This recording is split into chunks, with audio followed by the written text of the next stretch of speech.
Bienvenue, bonjour, bienvenue. Oui, aujourd'hui, on parle d'innovation. Le panel s'intitule Comment intégrer l'innovation dans les services de santé et services sociaux. Je suis accompagnée de co-animatrice qui est Madame Anne-Sophie Dubé. Je vais te laisser la chance de te présenter dans quelques minutes, mais aussi de quatre fantastiques panélistes. D'abord, Madame Rouini, Asma Rouini, qui est directrice du Bureau de l'innovation au ministère de la Santé et des Services sociaux. Également, Madame Eva Keaya, qui est professeure agrégée à l'École de physiothérapie et d'ergothérapie de l'Université McGill et qui est également chercheure régulière au CRIR, Hôpital Juif de réadaptation de notre établissement. Je suis aussi accompagnée de Madame Delille. Bonjour Caroline, qui est directrice du programme Soutien de l'autonomie des personnes âgées au niveau du volet hébergement au CIS de Laval. Et bien entendu, Madame Isabelle Thibault, qui est directrice générale de l'Esplanade Québec. Et vous aurez l'occasion de nous présenter qu'est-ce que l'Esplanade et qu'est-ce qu'un accélérateur de l'innovation un petit peu plus tard dans la présentation. Alors aujourd'hui, on va aborder différentes thématiques comme la place de l'innovation en santé, qu'est-ce que la définition, la culture de l'innovation, les différents enjeux de gestion et les collaborations et les partenariats qu'on rencontre. L'ordre du panel va être tout simple. On va commencer avec une présentation de Madame Rouini sur les grandes orientations que le ministère propose au niveau de l'innovation en santé pour les prochaines années. Et ensuite, on pourra co-animer un panel avec moi et Anne-Sophie. Dans le fond, on va pouvoir co-animer le panel autour des différentes questions que j'ai présentées tout à l'heure. Pour finalement finir notre panel avec une étape importante pour nous, qui est le lancement du Bureau d'innovation et d'évaluation dans notre établissement, au CIS de Laval. Et Madame Anne-Sophie aura l'occasion de nous faire une présentation et on pourra conclure avec une courte période de questions. Est-ce que ça vous convient comme ordre du jour aujourd'hui? Alors, Asna, je te laisse les prochaines minutes, dans le fond, pour pouvoir présenter. Parfait. Merci beaucoup de l'opportunité qui nous est donnée aujourd'hui de venir vous présenter où est-ce qu'on en est rendu en matière d'innovation en santé au Québec. Alors, pendant que les aspects techniques petit problème technique, ce sont des choses qui arrivent. Oui, j'aimerais dire qu'on est toujours très heureux lorsqu'un établissement membre du réseau des répondants à l'innovation organise ce genre d'initiative pour valoriser l'innovation qui se fait localement et tout le dynamisme sur le terrain. Nous, quand on est au ministère, on est plus à un niveau stratégique et plus à construire la vision commune, mais on a besoin de partenaires sur le terrain. Donc, merci Christine et l'équipe du CIS Laval pour l'invitation aujourd'hui. J'arrive. Voilà. Je vais juste faire un test pour savoir... Ok, ça marche. Je m'appelle Asma Rouini, c'est ça, je suis directrice du Bureau de l'innovation au ministère de la Santé. Ça fait un peu plus de 4 ans que je suis au ministère. Je viens du ministère de l'économie et de l'innovation. Auparavant, j'y étais pendant 10 ans.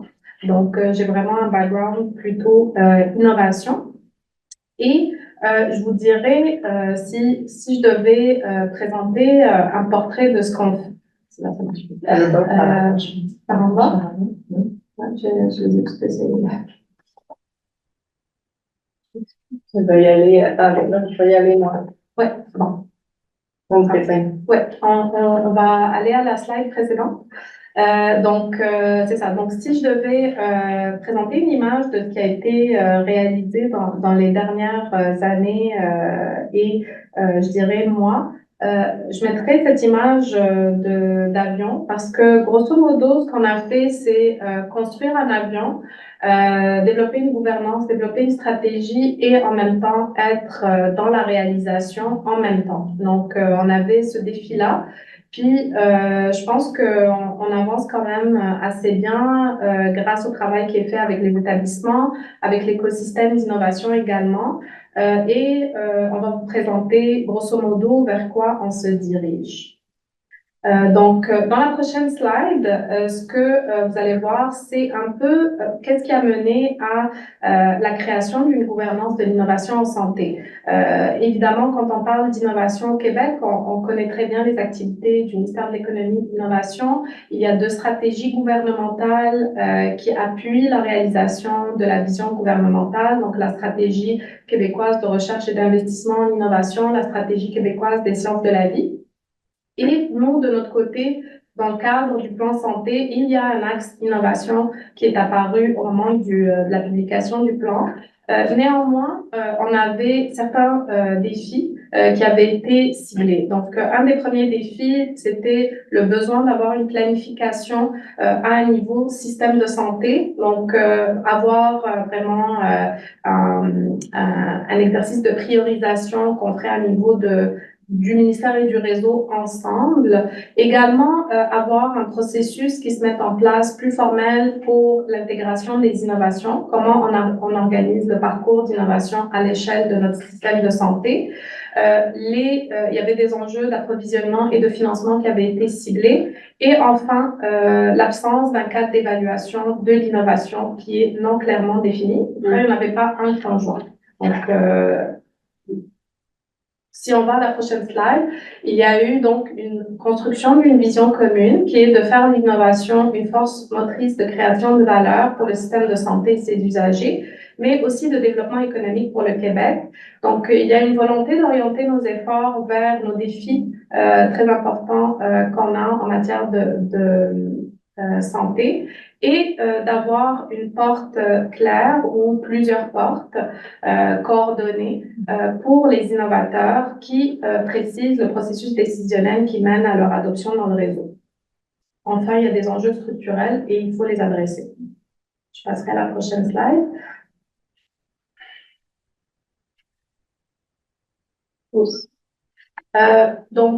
Tout cet exercice a mené à la création de différentes instances qui appuient la réalisation et le déploiement de l'innovation au sein du réseau. Donc, il y a 2 ans, il y a eu la création du comité stratégique d'innovation qui est formé de 5 sous-ministres adjoints du ministère, 5 PDG du réseau. Donc, il y a les 4 RUIS, les présidents de RUIS qui sont représentés. Et on a également un représentant régional qui est le PDG de la Côte-Nord.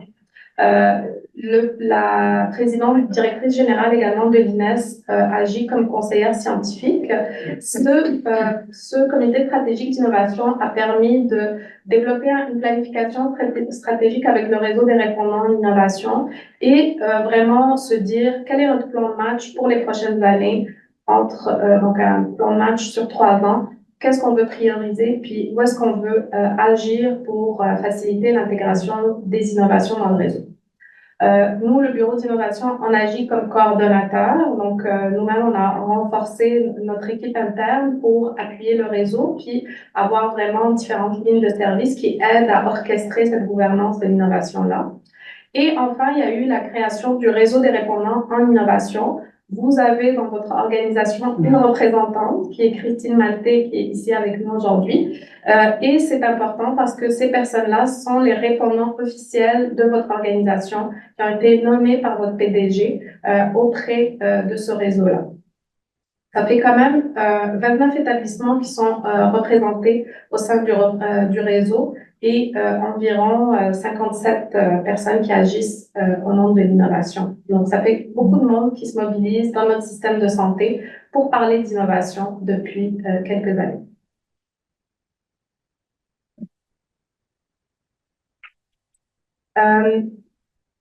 Qu'est-ce que ça fait orchestrer de l'innovation dans un but de système? C'est sûr qu'actuellement, on a un plan conjoint. Donc, c'est quand même quelque chose d'important. La semaine dernière, on avait une rencontre du réseau des répondants à l'innovation. On a également des outils communs qui sont mis en place. Une cartographie des innovations qui permet de suivre les projets en réalisation dans le réseau et qui vont être prêts à la mise à l'échelle. On développe également un lexique avec l'INES qui va permettre de définir qu'est-ce que l'innovation. Parce que effectivement, puis on m'a posé la question en venant ici, quelle est la définition de l'innovation? C'est une question qu'on se pose souvent. Je pense que la question, c'est aussi quelle est la définition qu'on veut se donner comme système d'innovation, système de santé pour l'innovation. Puis actuellement, on est presque prêt à avoir une vision commune. Je dirais que nous, au niveau du bureau d'innovation, si on parle de définition de l'innovation, il y a quand même deux aspects qu'on regarde. Il y a l'innovation comme activité, donc qu'est-ce qu'on fait, qu'est-ce qu'on réalise, les technologies parfois, mais il y a aussi l'innovation comme finalité et comme porteuse de valeur, comme impact. Donc, c'est certain que nous, ce qu'on va regarder, c'est qu'est-ce que cette innovation-là va ramener comme impact pour nos organisations pour qu'elle se déploie, quelles sont les conditions les plus importantes qu'on peut mettre en place pour aider vous aider, vous, comme organisation, à pouvoir aller en réalisation. On est conscient que l'innovation est partout, que tout le monde innove au quotidien. Puis, l'objectif, c'est évidemment que ce soit dans notre quotidien, cette agilité-là. Mais pour ça, les innovations qui amènent une grosse valeur ajoutée, on va vouloir mettre un effort au niveau du système pour pouvoir les valoriser encore plus. Ici, vous avez les éléments clés du plan stratégique. C'est simplement un titre de référence. Je ne les passerai pas en revue, mais ça vous donnera une idée un peu de sur quoi on va se mobiliser dans les 3 prochaines années. C'est toujours bon à savoir que ça existe là pour nous. Le réseau des répondants à l'innovation, j'en ai parlé. Effectivement, Christine est votre représentante. Il y a plusieurs fonctions qui se font au sein du réseau. Puis je pense que le but, plus globalement, si on va à la prochaine slide, c'est vraiment de mutualiser et se coordonner dans nos efforts. Ce qui est certain, c'est que les expertises en gestion d'innovation sont en émergence dans notre réseau. Elles sont difficiles à trouver. Donc, c'est certain que lorsqu'on va se projeter dans la prochaine année, on va vouloir travailler ensemble. C'est pour ça que c'est important que tout le monde soit autour de ce réseau-là, puis qu'on puisse échanger et mutualiser nos efforts. Ce qu'on vise dans la prochaine année, c'est d'aller vers un parcours intégré de l'innovation au sein du réseau. Actuellement, les innovateurs ont de la difficulté à comprendre par quelle porte ils peuvent entrer, etc. Donc, actuellement, on travaille avec le réseau des répondants pour arriver à un produit de relais entre le bureau d'innovation, le réseau des répondants en innovation, potentiellement les RUIS, d'autres intervenants de l'écosystème sur à quelle porte je dois frapper. Donc ça va être normalement finalisé d'ici le mois d'août. Et dans la prochaine année, on va travailler sur 2 choses. La mise à l'échelle, donc on va vouloir travailler sur l'identification des besoins en amont. C'est très important que les innovations répondent à des besoins locaux ou à l'échelle du système, puis lancer des projets plus avancés vers la mise à l'échelle. Enfin, on va regarder les innovations qui amènent des gains pour les ressources humaines et pour l'accès, que ce soit en première ligne et en médecine spécialisée. Donc, si vous voulez en savoir un peu plus sur le bureau d'innovation puis nos activités, on a mis de l'information ici. Puis, il me fera plaisir de répondre aux questions. Alors, voilà. Je te laisse. Merci, Asna. Vraiment, c'est très généreux. Belle présentation. Ça me fait enchaîner avec les 3 autres panélistes. Anne-Sophie, on va coordonner ensemble cette partie-là. Oui. Mais avant d'enchaîner avec nos questions de discussion, j'aimerais que chacun d'entre vous puisse prendre quelques minutes pour se présenter. Je commencerai avec Caroline. Bonjour, donc je suis Caroline Pellet, je suis la directrice du soutien à l'autonomie des personnes âgées, volet hébergement. Donc, je m'occupe des personnes âgées hébergées sur le territoire de Laval. Bonjour, Isabelle Thibault, directrice générale Esplanade Québec. Est-ce que vous voulez que je vous explique c'est quoi un accélérateur? Mais tout à fait. Donc, Esplanade Québec, on est un des accélérateurs au Québec et on est spécialisé dans l'accélération des innovations sociales et environnementales. Et on se spécialise dans 3 domaines d'innovation, soit la santé, l'environnement et les systèmes alimentaires. Et parfois, un touche à l'autre. Ces 3 domaines d'innovation-là sont interreliés. Et puis, on accompagne environ entre 70 et 100 entrepreneurs sociaux ou environnementaux par année, que ce soit des entrepreneurs qui ont décidé de s'enregistrer comme OBNL, comme coopérative ou comme entreprise privée. Je dirais qu'environ 70% des innovations qui nous sont présentées sont de nature technologique, mais il y a quand même un 30% qu'on accepte qui sont non technologiques, et ça, c'est très important de le dire parce que l'innovation n'est pas que technologique. Absolument. Et quoi d'autre que je pourrais dire? Ben, on est présent dans Cleantech, MedTech, HTech, BlueTech, dans plusieurs domaines technologiques, et on travaille avec le bureau de l'innovation, entre autres. Voilà. Un écosystème de collaborateurs et de partenaires. Oui, Tellement important dans le secteur de l'innovation. Oui. Eva? Oui, alors Eva Kirayan, professeure agrégée à l'école de physiothérapie et ergothérapie à McGill, chercheur au CRIR et co-directrice scientifique au centre Phil Overfield, CRIR, Hôpital Juif de l'Adaptation à Cis-Laval. Alors, moi, je vais parler côté réadaptation, innovation, mais en réadaptation, peut-être je vais juste dire, je suis ravie de savoir qu'il y a un lexique qui est en train de se créer, étant neurolinguiste de formation. Oui. Alors, oui, l'innovation, c'est certain que ça existe autant au niveau d'activité que aussi des activités qui mènent à une finalité, à un changement. Je remercie. Anne-Sophie, je te laisse te présenter quelques minutes. Merci.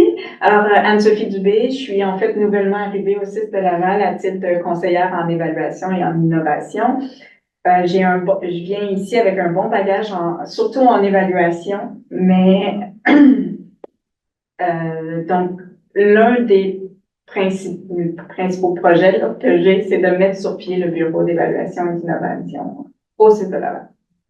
Et nous en sommes très heureux. Bienvenue avec nous, Anne-Sophie. Alors, pour faire un peu de pouce sur la présentation d'Asna, elle a parlé un petit peu de la définition de l'innovation. Qu'est-ce que ça peut représenter pour le ministère au niveau du bureau d'innovation? Je suis certaine qu'il était un petit peu teinté de toutes les discussions qu'on a pu avoir à ce sujet-là, évidemment. J'aimerais toutefois compléter un peu avec Madame Caroline, Isabelle, Eva. Qu'est-ce que ça représente pour vous, l'innovation? Est-ce qu'il y a des composantes qui sont importantes à mentionner et que Asma n'aurait pas pu faire mention, ou avez-vous des éléments peut-être que vous aimeriez discuter par rapport à la définition qui a été présentée? Mais moi, je pense que l'innovation, il faut que ça parte des équipes, il faut que ça parte, ça fait partie des valeurs du CIS de Laval, hein, c'est parce que beaucoup de gens y croient. Donc, il faut que ça vienne des équipes, de ceux qui sont en contact avec la clientèle ou de nos usagers partenaires pour que ça fasse sens puis que ça réponde vraiment aux besoins. J'aurais peut-être cet aspect-là là, à ajouter à la définition. Moi, je dirais que je m'inspire beaucoup personnellement de la définition de la Maison d'innovation sociale qui explique que la différence entre il explique que les idées, les innovations peuvent venir de n'importe qui. Ça peut être des étudiants, des chercheurs, des praticiens, même des patients. Mais la différence entre une invention puis une innovation, c'est qu'il y a un milieu preneur. Donc, l'invention peut rester sur les tablettes. Mais ce qui compte en innovation, c'est qu'il y a un milieu preneur. Puis nous, comme accélérateurs, en fait, ce qui est très important, c'est de mettre en contact nos innovateurs avec les futurs milieux preneurs, donc avec le réseau de la santé. Et ça, c'est hyper important qu'on puisse améliorer. Puis donc, j'étais super heureuse d'entendre c'est quoi les prochaines actions qui vont être faites parce que c'est souvent ce maillage-là qui peut faire toute la différence. Tout à fait, très intéressant.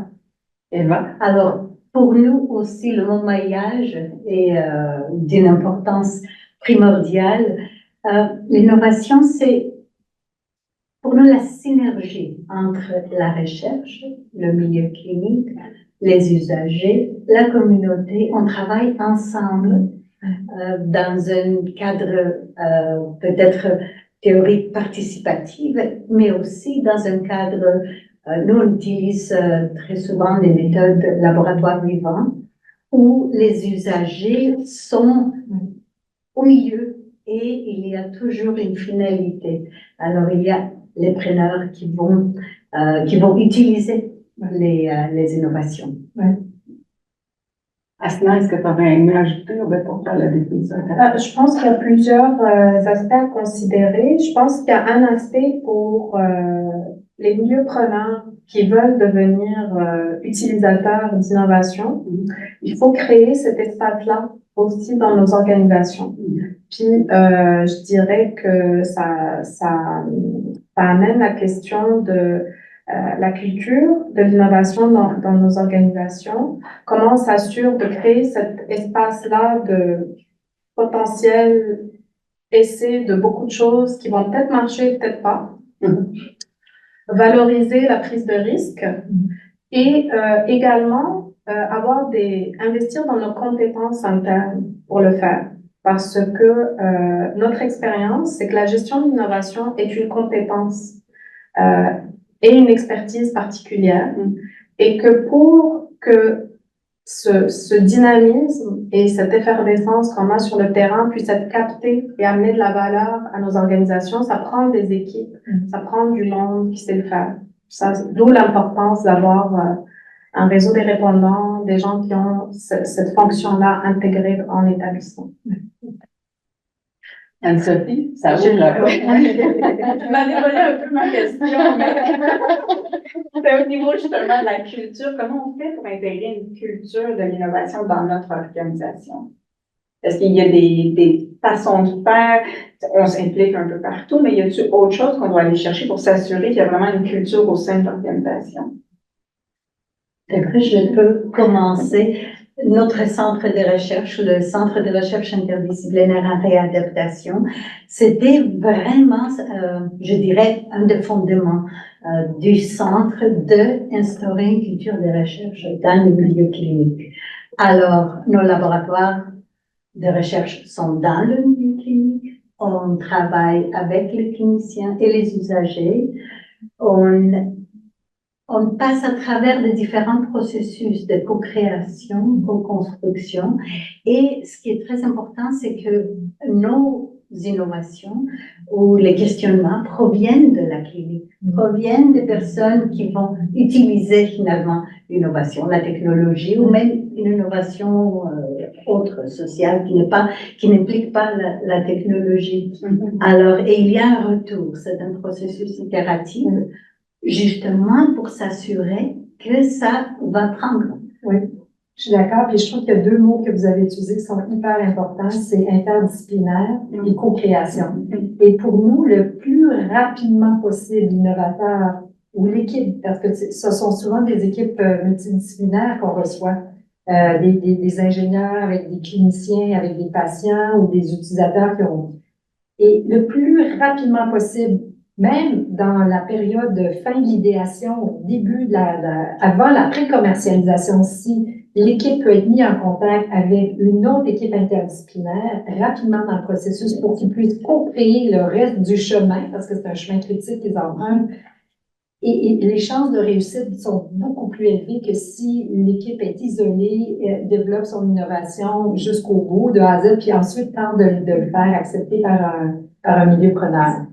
Donc, l'idée d'avoir une espèce de guichet unique ou une porte d'entrée unique où les besoins sont évoqués, mais aussi les innovations en développement, puissent se rencontrer, puis tout de suite, il y a un maillage avec des équipes interdisciplinaires pour poursuivre la co-création. Ça, c'est les conditions gagnantes à l'innovation. Oui. Pour s'assurer d'une utilité, Caroline?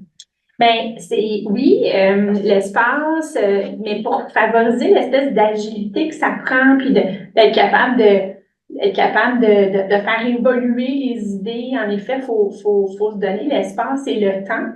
Donc, dans la culture, il y a un petit bout où il faut, comme dirigeant, laisser l'espace, laisser la place aux idées qui doit être inclus, là, parce que sinon, cette culture-là s'implantera pas. Puis là, tu nous amènes un point important, Caroline, parce que c'est pas toujours facile dans le réseau de trouver cet espace-là. On est occupé. On est avec des défis de ressources. On est avec toutes sortes de défis. Parlons-en des enjeux qu'on rencontre justement au niveau de comment on fait pour innover dans le réseau de la santé. Est-ce qu'on rencontre, mais avant tout, est-ce qu'il y a des enjeux qu'on rencontre dans le quotidien, justement, puis qui sont importants de considérer, justement, pour favoriser les mariages, pour favoriser l'idéation, la co-création? Oui, bien, c'est sûr que notre mission première, c'est de donner des soins. Alors, on priorise toujours ça. On priorise toujours ça. Mais c'est vrai que dans le recrutement, au niveau des ressources humaines, des fois, pour instaurer un programme ou un nouveau programme, ben, il faut une petite spécialité, quelqu'un. Là, ben, on se bute à nos règles internes d'attribution de tâches. On se bute à toutes sortes de petits défis. Des fois, en recherche, il faut recruter des usagers, il faut recruter des familles, il faut bien savoir leur expliquer. C'est pas toujours facile aller chercher les gens qui veulent s'impliquer. On a des fois, c'est ça, peu de capacité au niveau de nos équipes. Des fois, on a peu de capacité au niveau technologique. Pour implanter des idées technologiques, il faut du Wi-Fi, il faut de la capacité sur le réseau, il faut que ce soit sécuritaire, il faut que ça respecte la confidentialité. Il y en a beaucoup, de règles. C'est là-dessus qu'on s'accroche. Puis j'ai vu rapidement dans votre PowerPoint que vous parlez aussi des approvisionnements. Donc, on teste quelque chose, l'équipe y croit. Oh, ce serait bien d'avoir telle technologie dans mon CHSLD. Puis, on se retourne, puis là, finalement, ben, il faut aller en appel d'offres. C'est peut-être pas cette compagnie-là qui va gagner. il y a des règles là, auxquelles on se frotte là, à quelques reprises, là, mais qui sont pas toujours insurmontables, qui sont pas nécessairement non plus des enjeux qui sont un frein complet là, à l'innovation, mais il faut savoir travailler ça. Là, je sais pas, j'en ai nommé quelques-uns, mais peut-être que... Démotivant, peut-être, pour l'équipe. Des fois, oui, compliqué. C'est long, c'est pas la vitesse auquel les gens sont habitués de travailler rapidement pour avoir un résultat rapide. Donc, ouais. J'ai envie de rebondir, je vois les yeux d'Asma qui brillent. Je sais pas.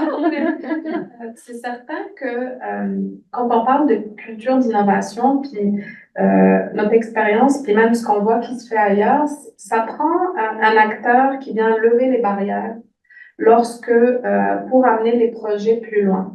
Donc, ce que vous décrivez, effectivement, ça prend quelqu'un qui va dire, ben, vous allez pouvoir agir en agilité pour développer tel programme, ou alors on va documenter ça et avancer, on vous donne la possibilité de le faire. Donc, c'est certain que nous, au niveau du ministère, on va faciliter ce travail-là avec le réseau des répondants à l'innovation. Donc, c'est pour ça que c'est important de immédiatement, comme vous le mentionnez, pour que les projets collent, que le milieu soit impliqué, mais pour nous, d'anticiper tout de suite les freins qui peuvent se réaliser, puis arriver plus loin dans le cheminement de l'innovation. Puis on commence de plus en plus à le faire avec le réseau des répondants. Donc, on anticipe certains enjeux d'approvisionnement. Si on sait que dans 2 ans, on va être prêt à adopter telle innovation, puis qu'il faut anticiper les démarches d'approvisionnement, par exemple, ben, on a la possibilité de travailler avec le Trésor. Désormais, on a un espace d'innovation des marchés publics qui nous permet d'innover dans nos façons de faire également d'approche au marché. Mais tout est une question d'anticipation. Donc, c'est pour ça que quand on parle de culture d'innovation, il y a l'innovation elle-même qui émerge du terrain, mais il y a son utilisabilité, puis comment on fait évoluer nos organisations qui vont devenir utilisatrices. Puis souvent, on attend en fin de route pour faire les démarches. Puis, du coup, on perd beaucoup de temps. C'est notre expérience. Donc, le plus tôt vous mettez dans le loop votre bureau d'innovation local, le plus tôt, eux, ils vont pouvoir vous flaguer qu'est-ce qui peut arriver dans le cheminement de votre bonne idée. Puis parfois, c'est une idée simple qui va pouvoir aller en réalisation localement, mais parfois, c'est des choses plus grosses, plus complexes, puis ça nécessite plus d'efforts. Là, nous, on va être en appui pour dénouer ces freins-là. Tout à fait. C'est la richesse du réseau des répondants, mais aussi d'avoir accès à des ressources extraordinaires au niveau du bureau d'innovation. D'autres enjeux qu'on rencontre, Eva? On peut certainement, si on va travailler en synergie, si on va s'aligner, il faut établir une vision commune, s'aligner au niveau des horaires, de mandats. Alors là, si je regarde la recherche, nos cliniciens, les usagers, ça peut être un défi. Mais s'il y a une vision commune, je passe vite au facilitateur ou peut-être à la résolution, s'il y a une vision commune, là, on peut travailler à travers ces défis, mais ça peut devenir même les horaires différents. Une clinicienne doit travailler de telle heure à telle heure. Alors, comment est-ce qu'on peut, oui, L'agilité, il faut oui. éclater le Justement, et comment est-ce qu'on peut contourner? Et comment est-ce qu'on peut aussi financer ce type d'innovation? Alors, est-ce qu'il y a des programmes qui vont être des programmes qui vont susciter l'intérêt? Notre centre de recherche a un programme de nouvelles initiatives. Alors, ça doit adresser des questions qui proviennent de l'environnement clinique. Alors là, il y a un petit financement, énorme. Et aussi, il y a différentes instances qui peuvent aider l'incubation d'une innovation. Oui. Mais je vois aussi le bureau d'innovation vraiment comme un incubateur. Oui, tout à fait. Moi, je pense que ce que vous avez dit, je rajouterais aussi du point de vue de l'entrepreneur qui souvent est dans le réseau, mais pas que. La difficulté auquel ils font face également dans les freins, c'est la complexité, tout ce que vous avez nommé, l'accès au financement, je sais pas, mais d'arriver, parfois, ils se font imposer d'avoir déjà eu des tests cliniques, alors qu'ils ne sont pas encore à l'état. En fait, ils cherchent le premier milieu sur lequel tester.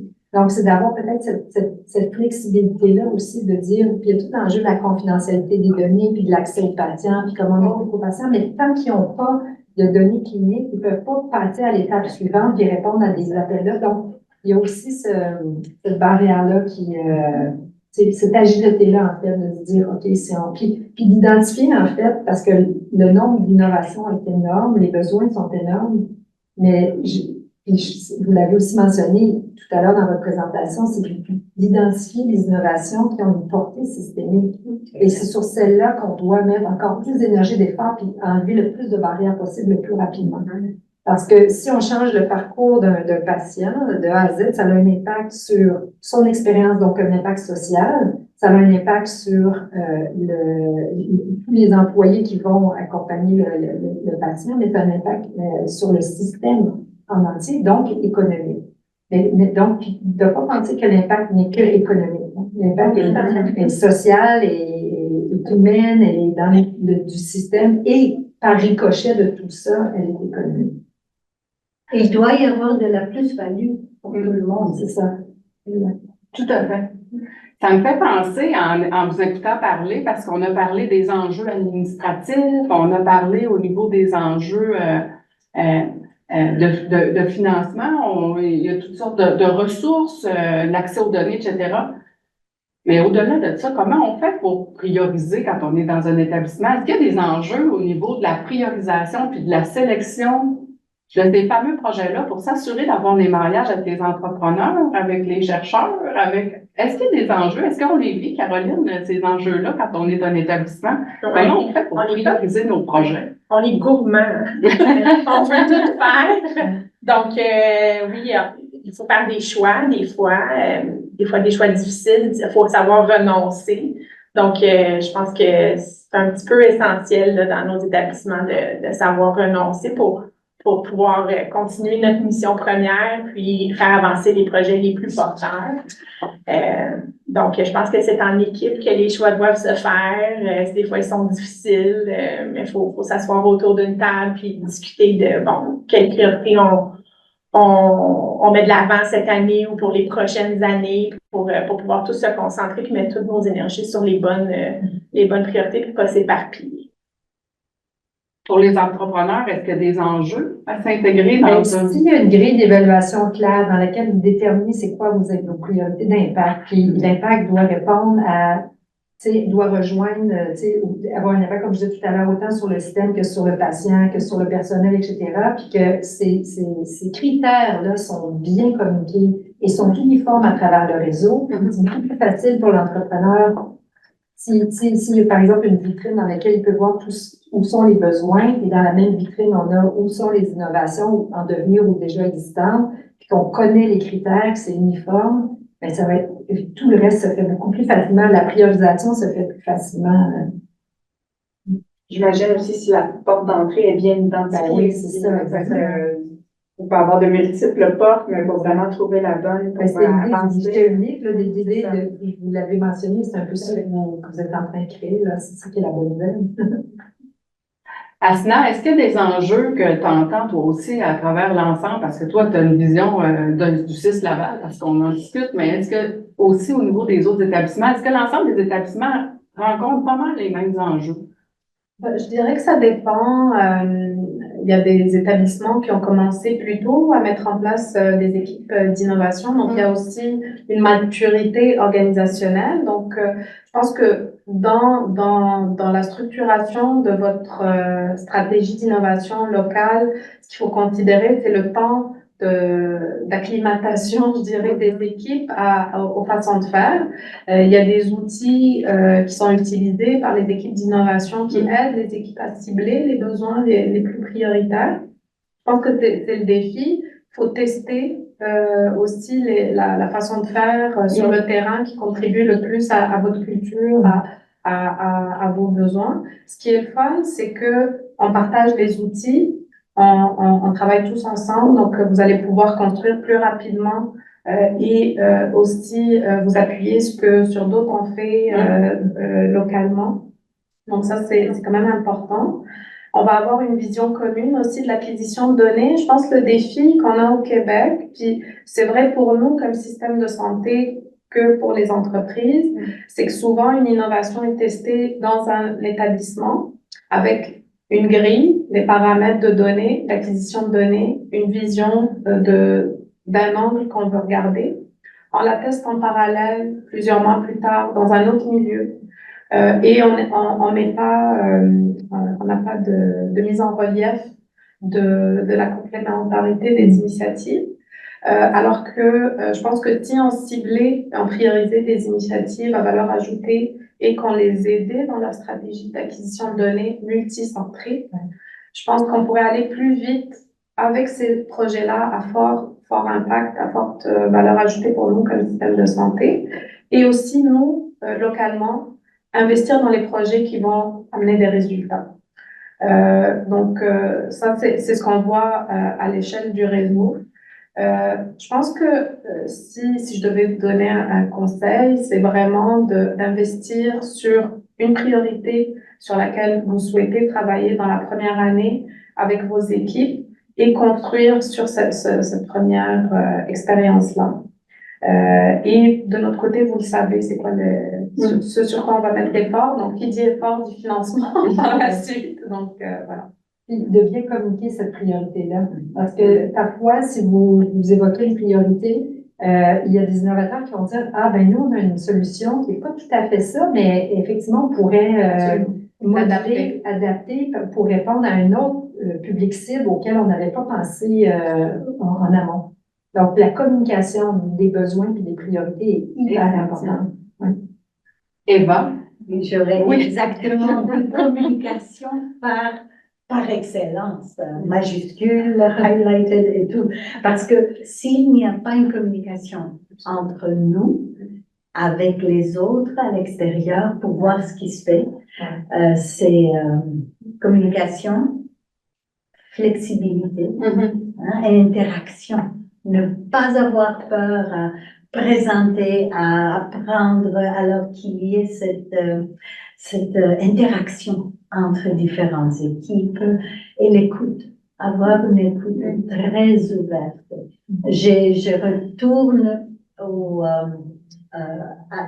méthodes laboratoires vivants où vraiment et je vois un peu le bureau d'innovation, je me disais, mais si ça devenait un laboratoire vivant, vraiment un écosystème qui va vraiment prendre du terrain et bâtir sur ça avec différents types de ressources qui vont aider chercheurs, les cliniciens, les entrepreneurs, les innovateurs. Mais là, ça devient, excusez le mot anglais, hub, mais ça devient le centre, en fait. Le focus est là, on part de là et on crée. Parce que toi, Eva, tu travailles dans le centre de recherche. Les enjeux que vous rencontrez quand vous êtes chercheur, justement, pour s'intégrer là, dans la priorisation organisationnelle avec les besoins que vous délivrez? On l'a vu un peu, oui, mais on travaille de très près avec les cliniciens. Alors, si je donne un exemple très concret, promouvoir, aider les patients avec accidents cérébrovasculaires, résumer leur capacité de mobilité, de marche, de circulation dans la communauté. La réadaptation va faire autant. Après, elle doit sortir. Alors, nous, on dit, OK, comment est-ce qu'on peut innover au-delà en utilisant des technologies, des interventions innovantes. Et là, on travaille avec les cliniciens. Et on apprend. Eux, ils apprennent, nous, on apprend d'eux aussi. Et des patients. Et les patients? Ah, tout à fait. On en a pas Oui, beaucoup oui. parlé. Il y a une rétroaction continuelle. Mais moi, je pense aussi pour les innovateurs de savoir ce qui s'est fait, quelles ont été les autres innovations. Par exemple, nous, on a énormément d'entrepreneurs qui ont développé des solutions pour les personnes âgées, dont ceux qui ont subi un accident cérébrovasculaire, avec la réalité virtuelle, de pouvoir à la maison être capable de faire les exercices de réhabilitation. Mais cette même technologie-là est également utilisée avec un autre de nos entrepreneurs qui aide en pédiatrie les enfants à diminuer le stress et l'angoisse en route vers le bloc opératoire. Donc, on parle de réalité virtuelle, etc. Donc, et on a aussi accompagné des cliniques mobiles comme Doc Toc Toc, qui a certainement été influencé par d'autres cliniques mobiles qui ont été faites dans les réseau de santé. Si on pense à Médecins du Monde ou on pense à d'autres organisations qui sont sur notre territoire ici au Québec et qui ont des cliniques mobiles, si les entrepreneurs peuvent également communiquer avec eux grâce à ce guichet unique-là ou cette porte-là, ça peut aussi amener, en quelque part, les innovations encore plus loin. Donc, pas juste avec les cliniciens, mais entre entrepreneurs, s'ils peuvent. Ouais, c'est ça. Parce que nous, on joue ce rôle-là un peu. On dit, ben, on a déjà accompagné quelqu'un, mais on ne peut pas se rappeler de tout, puis on ne sait pas ce qui se fait ailleurs nécessairement. Donc, nous autres aussi, on a un rôle de maillage, de les mettre avec d'autres innovateurs, mais il faut qu'on soit au courant de ces innovations-là. Là. Tout à fait. Anne-Sophie? Est-ce que tu trouves ça Moi, j'ai rempli ma dans les notes? Je vais ajuster la présentation tout à l'heure. Mais j'aurais voulu quand même, parce que ça faisait pas partie des questions qu'on avait prévues, mais c'est quoi le rôle de l'évaluation avec les innovations? Comment vous voyez l'évaluation? Est-ce que c'est une partie intégrante? Comment ça devrait être traité? Ben, pour moi, c'est essentiel parce que nos équipes, ils veulent quelque chose ou ils veulent que ça fasse une différence dans la vie de nos usagers, de nos patients, de nos résidents. Donc, d'avoir une partie où on s'assure que ce qu'on a testé, ce qu'on a essayé fait la différence dans la vie des gens. Je pense que c'est essentiel. C'est motivant aussi, c'est une forme de rétroaction auprès des équipes parce c'est quand même du changement, souvent des nouvelles approches ou des nouvelles technologies. Donc, de savoir que ça fonctionne, de savoir que ça a une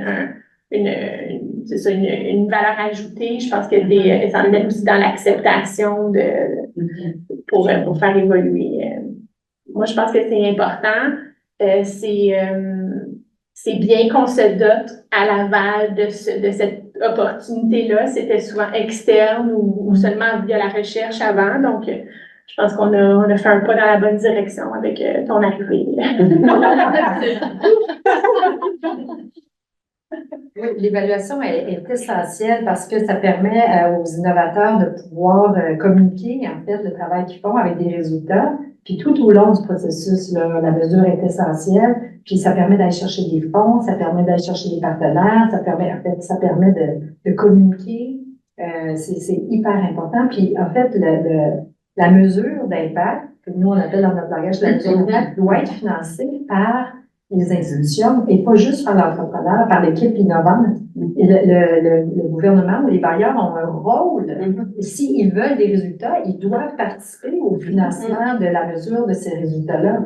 Donc, ça devrait être dans les lignes de budget. Il doit toujours avoir une ligne sur la mesure de l'impact des résultats. C'est pas que le poids ne repose pas que sur l'équipe qui a développé l'innovation. C'est important de partager cette responsabilité-là, parce que sinon, c'est là où on a le moins de ressources, on externalise, on a moins les compétences, etc. Donc, si on a le budget approprié, ben, ça aide tout le monde. Oui, effectivement, je pense que c'est une responsabilité partagée, entreprise, établissement qui reçoit.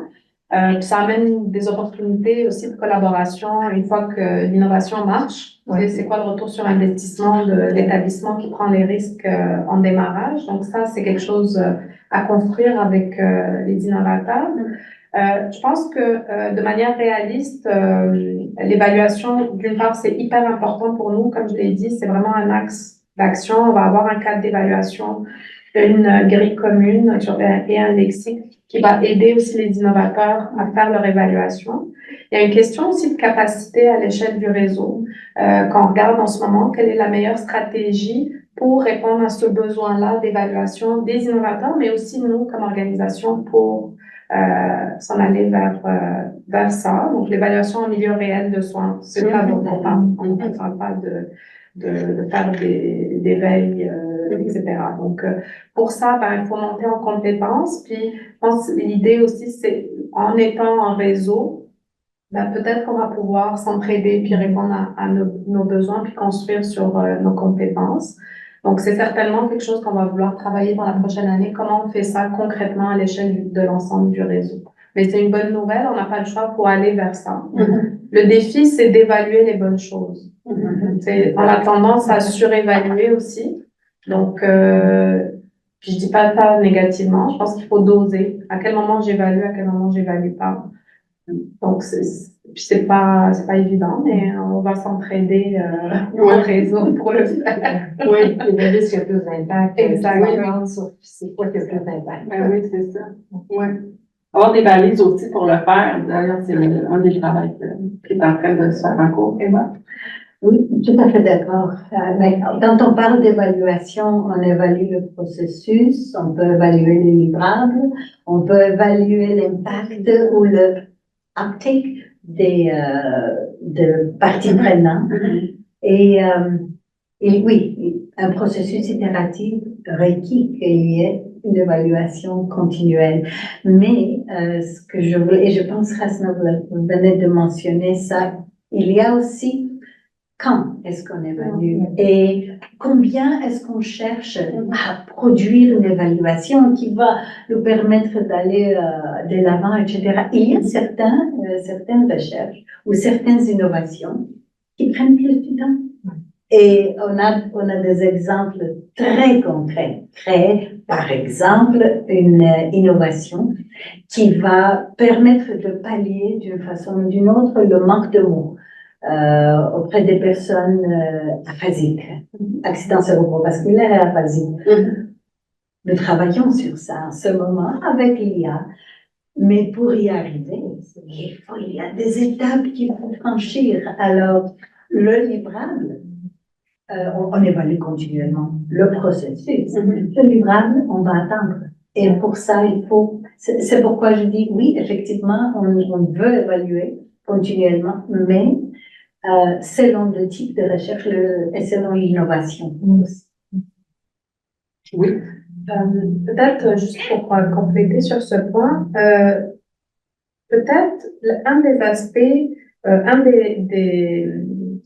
j'essaie de choisir le bon mot, un des enjeux qu'on a, c'est faut que l'évaluation soit vue comme une opportunité et il y a certaines situations peut-être pour lesquelles le niveau de risque est quand même calculé ou faible. Donc, on est capable d'avancer sans peut-être être dans l'hyperdocumentation pour aller chercher des gains rapides avec l'innovation.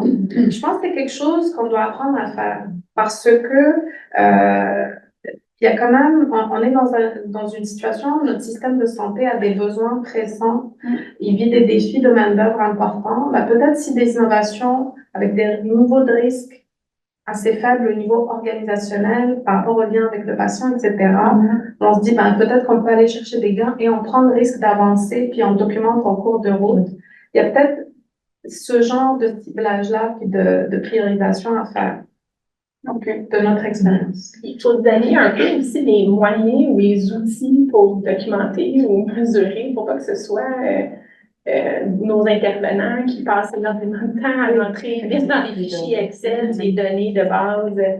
Donc, il faut se donner, c'est ça, il existe des outils, il existe des... il faut se donner les moyens de le faire pour alléger la tâche. Sinon, ça ne sera pas ou ça va être décourageant. Ce sera pas mandant. Comment on fait? Là, on a plein d'enjeux, plein de solutions. Comment on fait pour gérer tout ça dans les établissements? Comment on peut faire? Comme du café. D'abord, comme réponse. Sûrement qu'une structure de gestion peut certainement aider à adresser certains enjeux, mais est-ce que c'est juste une structure de gestion qui peut permettre de faire ça? Je pense qu'il faut agir à plusieurs niveaux. Puis c'est ça qu'on fait. Je pense qu'on est en action par rapport à ça. Je pense que le message pour les gens qui sont en ligne, c'est que le ministère est très heureux de pouvoir vous appuyer dans les initiatives que vous faites localement. C'est intégré dans nos priorités. L'innovation est une priorité. On veut que ça marche. Donc, on va mettre progressivement les outils en place. Puis là, on agit à plusieurs niveaux. On est conscient que c'est à plusieurs niveaux qu'il faut travailler. Donc, faut se dire qu'on a la chance d'être à plusieurs à travailler là-dessus. On n'était pas nombreux il y a quelques années. Puis là, on est rendu plus de 100 personnes à parler d'innovation, puis multiplier ça dans plusieurs années. Donc, vous allez faire partie de ce changement-là. Donc, c'est positif. La première étape, c'est d'en parler, comme cette semaine. Donc, je pense que ça vaut la peine d'en parler, de montrer l'intérêt, de montrer qu'il s'en fait déjà de l'innovation dans notre centre de santé. Donc, je pense que c'est la première étape, puis on avance comme ça après, tranquillement. Oui, puis de réunir les bons acteurs pour en parler, puis communiquer l'information, absolument. Et d'avoir une ouverture, la création peut-être de programmes. Je me rappelle, il y a des années, Alex Battaglini, à l'époque, il disait comment est-ce qu'on peut instaurer une culture de recherche. Ça fait quand même 7 ans, 8 ans. Et alors le CIS a décidé d'avoir de petits projets, de financer de petits projets des cliniciens. Les cliniciens se mariaient avec les chercheurs. Alors le CIS lui-même a décidé, OK, je fais quelque chose pour ça. Je veux promouvoir la recherche en milieu clinique. Alors ici, je veux promouvoir l'innovation et voilà les instances qui vont être les instances facilitatrices pour qu'on puisse y arriver. Merci. Est-ce que tu aurais d'autres questions que tu aimerais qu'on aborde avant de passer à la prochaine question? Je vais dans le planning parce que sinon, On a le temps, on va perdre leur sens. Ben allons-y. Après la présentation. Donc, on avait des questions. Vous en avez un peu parlé, mais peut-être pas faire le point. On a 2 questions sur comment on fait pour innover ou convaincre les gestionnaires de faire preuve d'innovation en contexte de rigueur budgétaire ou comment on développe une culture d'organisation sur l'innovation avec le budget nécessaire en contexte de rigueur budgétaire, puis dans la même ordre d'idée, c'est en contexte d'équipe puis de pénurie de ressources humaines. Fait que je vous relance la balle sur ceux-là. Puis après ça, on reviendra là, sur la question du bureau d'innovation après la présentation de Anne-Sophie.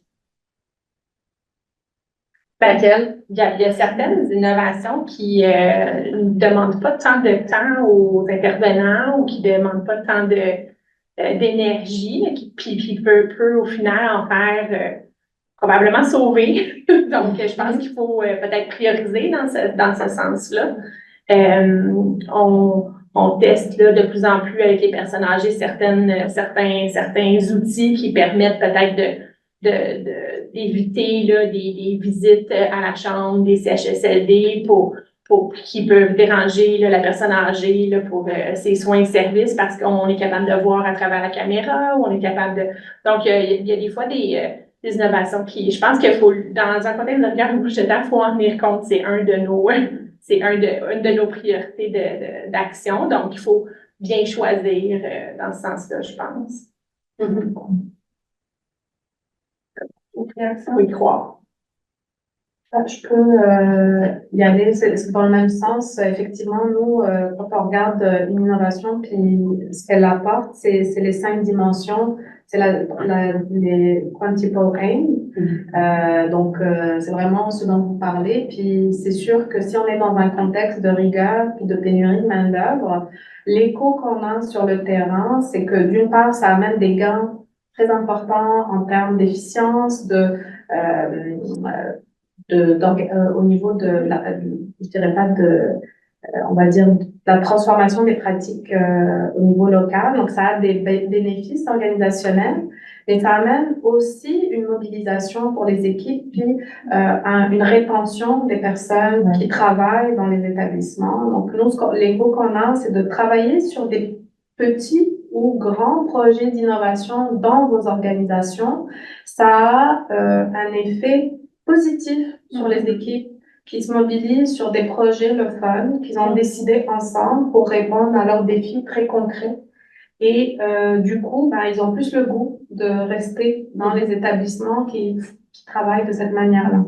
Donc, on le voit dans plein d'établissements, centre-sud, centre-ouest, donc c'est vraiment à l'échelle de la province. Donc, prenez-le comme une opportunité de voir vos collègues sur des façons de faire différentes, puis de vous amuser pour trouver des solutions qui vont vous aider dans votre travail. Et puis, en créant des équipes multidisciplinaires ou intersectorielles, le niveau de motivation, le fait de travailler avec des disciplines avec lesquelles l'employé n'est pas habitué de travailler, l'innovation vient beaucoup de cette rencontre et la motivation est au rendez-vous. Puis plusieurs des innovations visent justement à réduire le nombre d'heures des praticiens, à faciliter le parcours de patient, ce qui, au bout du compte, est exactement en lien avec la rigueur budgétaire, finalement. Donc, je suis d'accord. Des fois, les meilleures idées viennent justement en période difficile. Donc, il faut en profiter pour innover. Par exemple, il y a eu des périodes où c'était difficile pour nos cliniciens d'accueillir des stagiaires. Puis il y a eu un beau projet qui a eu lieu dans une direction où il y a des cliniciens qui se sont dit, c'est trop lourd pour nos cliniciens d'avoir des stagiaires, c'est difficile. Donc, on concentre une personne à bien les accueillir, à bien les soutenir, les stagiaires, et ça va être moins lourd pour le reste des cliniciens, puis ça a permis une rétention des stagiaires par la suite pour être engagés, donc faciliter au niveau de la pénurie du personnel. Donc, des fois, c'est dans les périodes les plus difficiles que les meilleures idées émergent. Ouais. Je suis tout à fait d'accord. Et les stagiaires sont très valables. Nous recevons à chaque année, à l'hôpital Juif, nous recevons des projets de recherche de maîtrise professionnelle. C'est extraordinaire. On dit aux cliniciens, que aimeriez-vous comprendre, savoir, rechercher? Ils nous donnent des idées, on les envoie au département. Là, on travaille avec les étudiants et c'est là où on crée ce maillage superbe. Moi, je dirais, nous-mêmes, nous devons devenir encore plus novateurs, plus novatrices, pour qu'on puisse avoir chercher des ressources. Et Hassan, vous savez utiliser le mot, je pense, ou en anglais, je vais dire fun. Je suis pour le Oui, absolument. Et souvent, on va dire, on fait de la recherche, on travaille, on fait des innovations.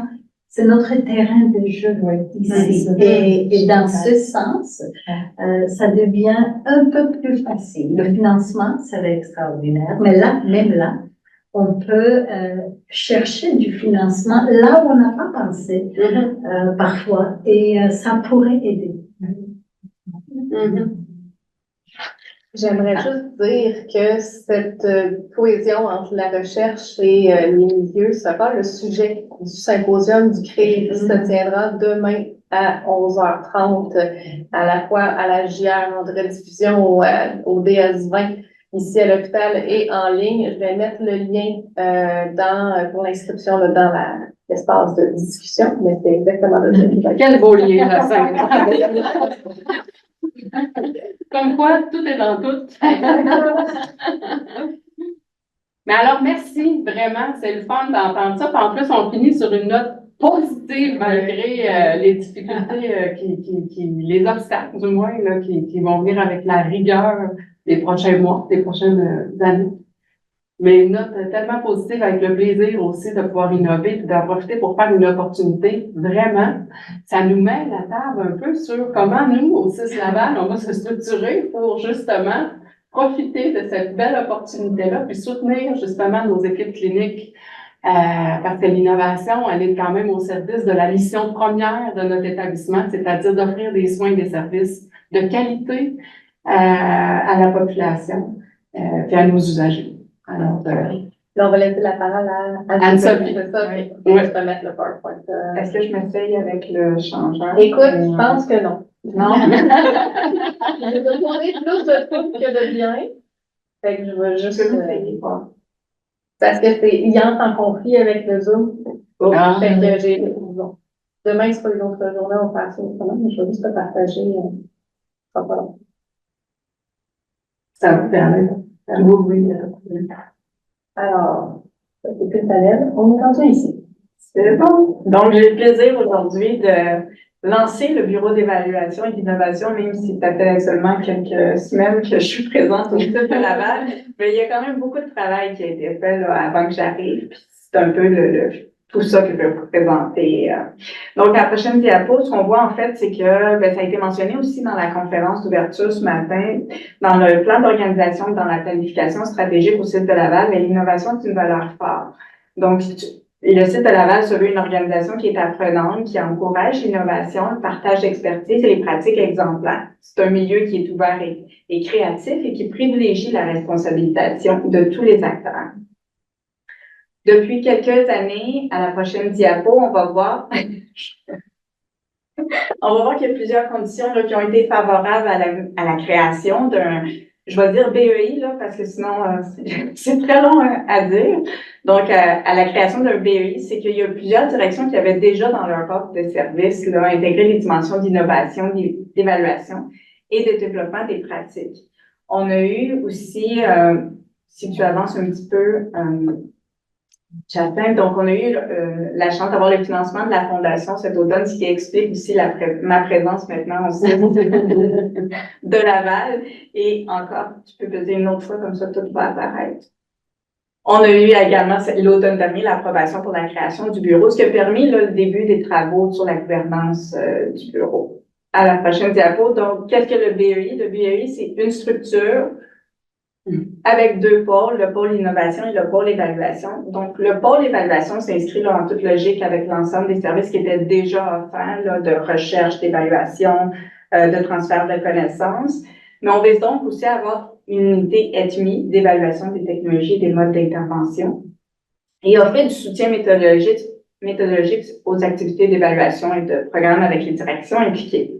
Pour le pôle innovation, donc en continuité de tout ce qui a été dit là, précédemment par le ministère, on vise à accélérer l'intégration et l'adoption des innovations, des pratiques de pointe et soutenir la qualité des pratiques. Je pense que tu peux avancer comme ça. Stop. Merci. Donc, globalement, comment ça va fonctionner? Il faut savoir qu'on est au tout début, donc tout est à développer, tout le processus est à détailler. Mais il y aura les différentes directions qui pourront déposer une demande de projet d'initiative au BEI. Le BEI qui fait partie de la DREU, je parle beaucoup en code, là, mais c'est la direction de la recherche, de l'innovation, de l'enseignement et de la mission universitaire. Bien sûr, le BU va travailler en collaboration là, avec le bureau de projet qui a déjà des projets là, organisationnels prioritaires là, qui sont. Donc, il va falloir s'arrimer avec le bureau de projet qui est sous la direction de la qualité. Le BU, ben, il y a pas juste moi, il y a beaucoup d'autres personnes. Il y a les bibliothécaires, il y a les représentants de demandeurs qui vont être intégrés dans les projets, les partenaires, les étudiants, notre expert en transfert de connaissances, Jacinthe, et les chercheurs aussi des différents pôles. Puis il y aura une réponse qui sera donnée là, aux différents demandeurs qui prendra, dépendamment si c'est un projet ETMI, ça peut être un rapport Adrégie ETMI, des recommandations. Bon, bref, tout est à définir selon les initiatives qu'on reçoit. D'ailleurs, je veux pas te couper, mais on est deux représentants, deux répondants. C'est juste que moi, je vais plus souvent dans les réunions officielles du comité des répondants. Il y en a un à la recherche, c'est moi. Mais il y a aussi Geneviève Bélanger-Jasmin qui est à la DQEPE, avec qui on travaille étroitement puis qui fait vraiment partie de notre modèle, justement, au niveau. Donc, pour l'instant, comment opérationnaliser tout ça? Là, il y a un comité de démarrage qui a été mis sur pied en janvier qui est piloté par la direction de la recherche, donc la DREMU. Il y a des représentants dans différentes directions qui réfléchissent là, vraiment à tous les niveaux sur comment on va opérationnaliser notre bureau. Donc, si tu vas à la suivante, les objectifs sont rassembler justement les forces présentes en innovation dans les différentes directions, d'alimenter la réflexion concernant la création des meilleures conditions de gestion des innovations au CIS de Laval, mais aussi influencer la mise en œuvre du BEI pour positionner avantageusement le CIS de Laval, mais aussi de s'assurer vraiment aux besoins réels du terrain. Les retombées anticipées, bon, on parlait tantôt de développer la culture, donc on veut favoriser la culture d'évaluation aussi et la prise de décision basée sur la valeur ajoutée en milieu réel. Soutenir les équipes en offrant une expertise autant en innovation qu'en évaluation. Positionner l'évaluation de la qualité et la recherche comme moteur de l'harmonisation du développement des pratiques et de l'amélioration continue des pratiques. Et finalement, proposer une complémentarité avec la démarche organisationnelle d'agrément. On a parlé tantôt, mais pour développer là, toute notre culture d'innovation et d'évaluation, on s'implique à différents niveaux. Au niveau du réseau des répondants, on a parlé tantôt, on a deux répondantes, une de la recherche, une de la direction de la qualité. On a également une implication au niveau des communautés de pratique en ETMI, en évaluation des technologies, puis maintenant en innovation. Vraiment, il y a un partage des connaissances puis tous les outils au sein de... Oui, Jacinthe. Et en transfert de connaissances où il y a de plus en plus question d'innovation, même dans les bureaux de pratique en transfert de connaissances. Oui, c'est ça. Donc, on est de plus en plus impliqués. On a également une représentante au programme ambassadeur et masterclass de l'innovation qui permet vraiment de développer les compétences d'une personne qui travaille en innovation, mais aussi toute l'opérationnalisation, la gestion de l'innovation. Donc, Jacinthe va s'assurer qu'on ait beaucoup de mini-ambassadeurs dans les prochains mois, prochaines années. C'est un de mes objectifs, de ramener cette connaissance-là pour mettre en place une manière de transférer cette connaissance-là à des mini-ambassadeurs un peu, là, on peut qu'un terme sera plus intelligent que le mini-ambassadeur, mais de faire descendre ça dans les directions pour qu'il y ait des gens qui puissent faire remonter ou descendre tout ce qui a rapport avec l'innovation, mais aussi développer les compétences liées à l'innovation à l'intérieur de l'organisation. Donc, pour terminer, en fait, je vous dis restez à l'affût parce qu'on commence officiellement. Beaucoup de choses vont se faire dans les prochains mois, prochaines années. On va faire une recension des innovations existantes. On va développer toute notre offre de service en passant de la mission, de la vision, des mécanismes de sélection, de priorisation. Donc, tout est à définir puis à construire et pas juste construire le BEI, mais en co-construction. Donc, s'assurer vraiment que tous les acteurs pertinents participent à la construction du BEI, développer notre culture de l'innovation et aussi créer un environnement unique pour le transfert de connaissances au BEI. Je pense que c'est quelque chose qui va être assez porteur. Et bien sûr, on espère pouvoir s'accrocher à un ou deux projets dans la prochaine année pour lancer officiellement notre BEI. Merci. Puis le point co-construction est tellement important. D'ailleurs, on a notre équipe de démarrage avec qui on travaille avec Caroline, notamment, tu fais partie, mais on a plein d'autres personnes qui portent l'innovation aussi dans les directions.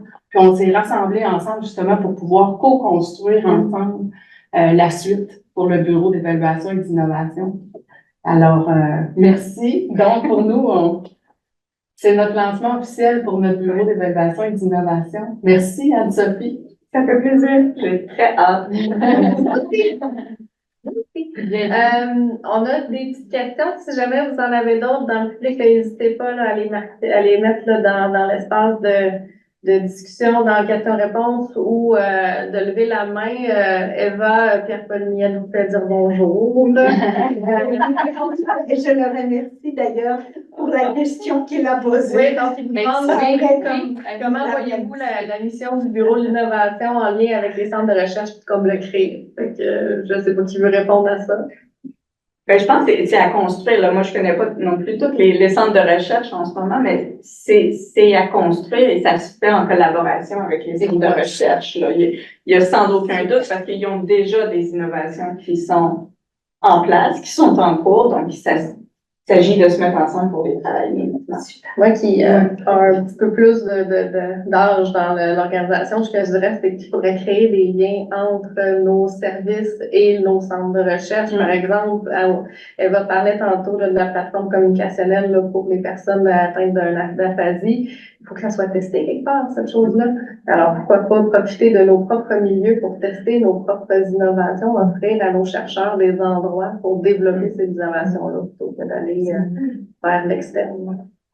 En fait, je dirais, toutes les innovations, ça ne vaut rien si ça n'est pas utilisé. Et utiliser et peut-être changer un peu, modifier pour que ça puisse convenir à une autre clientèle que la clientèle pour laquelle ça a été construit. Tout à fait. Ça prend des preneurs. Il faut que l'innovation soit utile. Et maintenant, il y a une autre question Ouais. de... Il y a une valeur aussi, une question pour prouver avant de pouvoir la transférer. Oui. Et la mettre à l'échelle. Exactement. Fait que oui, il y a une question pour, peut-être plus pour Asna. Quelle est la place des partenaires dans la vision ministérielle? Les partenaires, je ne sais pas à qui on réfère, parce qu'il y a beaucoup de partenaires. Ouais, ben c'est ça. Mais peut-être si je devais essayer une réponse. Pour faire de l'innovation, nécessairement, on travaille avec beaucoup de partenaires. Donc, on a des partenaires internes au sein du ministère, donc les directions générales de programmes, les directions cliniques qui orientent la façon dont on va travailler pour certaines lignes de service dans nos établissements. Donc, ça, c'est nos partenaires. On a également les partenaires externes, donc que ce soit l'écosystème de recherche et d'innovation qui nous aide à aller créer un pipeline de projets d'innovation qui sont intéressants, qui peuvent nous aider à répondre à nos besoins, à développer toute l'offre d'innovation. Donc ça, c'est des partenaires.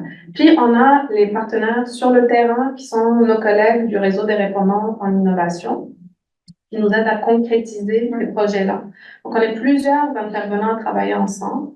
Les associations professionnelles sont des partenaires. La Fédération des médecins spécialistes du Québec, c'est un partenaire du Bureau d'innovation. On travaille étroitement avec eux.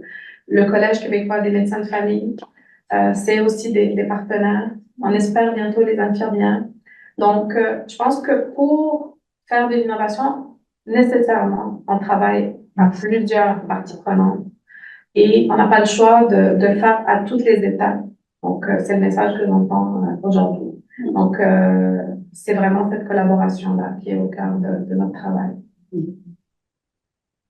Et j'en ai pas d'autres, à part des merci, des félicitations. Sophie qui vient nous envoyer un message, notre nouvelle directrice, la émue, qui dit merci à vous toutes pour ces échanges très riches et complémentaires, très emballés par toutes ces nouveautés innovantes à venir. Voilà. Je vois pas d'autres questions qui viennent du public. Si c'est le cas, si j'en ai pas d'autres, ben, je vous remercie, mesdames, y compris les deux animatrices.